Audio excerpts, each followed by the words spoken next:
midda labaad meeshaani munaasabadda taada galmudug waxa weeye Soomaaliya meesha Soomaaliya maaha aan iraahdo Afrikadan bari meesha u hodansan waa Soomaaliya haddana meesha u sii hodansan waa galmudug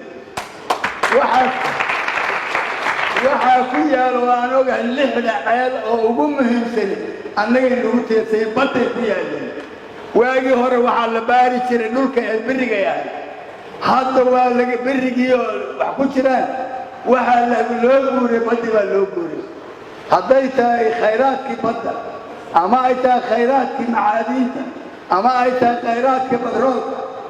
galmudug adduunku iyaga u soo shaqo tagaya iyaga wax doon imaanayaan annagu aan midowno aan wada shaqayno aan isaaminno aan israacno aan madaxda aan dhisano aan raacno salaamu calaykum wa rahmatullahi